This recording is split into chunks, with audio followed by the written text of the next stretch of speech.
You see, now it used to be that when I was a child, back in 18, 19, 20, 21, 22, that they used to make us wear little cones on our heads so that they could easily find us, so that in case we would be stolen by the elves, it'd be easy to identify where we are. Now, of course, ironically, with the cones on our heads, it actually made it quite a bit more difficult to stop children being stolen by gnomes.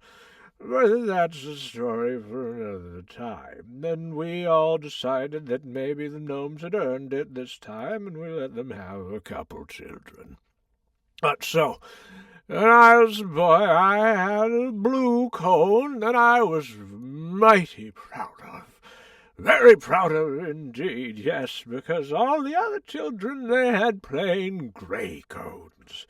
And so my mother, she scrimped, and she saved by enough Gatorade to dye my cone blue, and that made me the envy of all the other children. Now, of course, I would go out to the playground and parade about in my blue cone and say, "Ha-ha! Ho-ho! All the other children, your parents cannot afford electrolyte drinks." And I was awfully proud.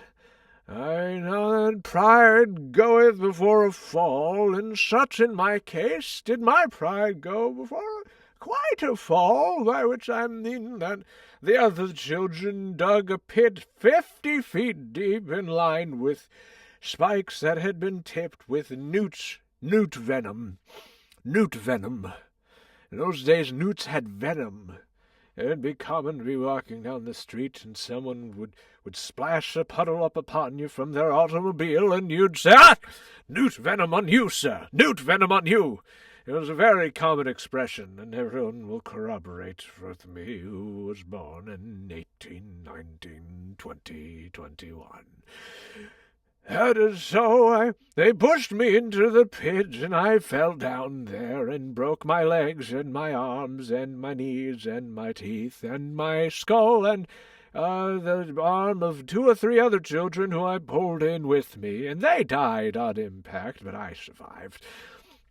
And so I made a promise right then that never again would I allow pride to get the better of me, and I would always do what is best for my community, which is why I am now opposing these public transit infrastructure improvements, as I believe all buses are a tool of the devil.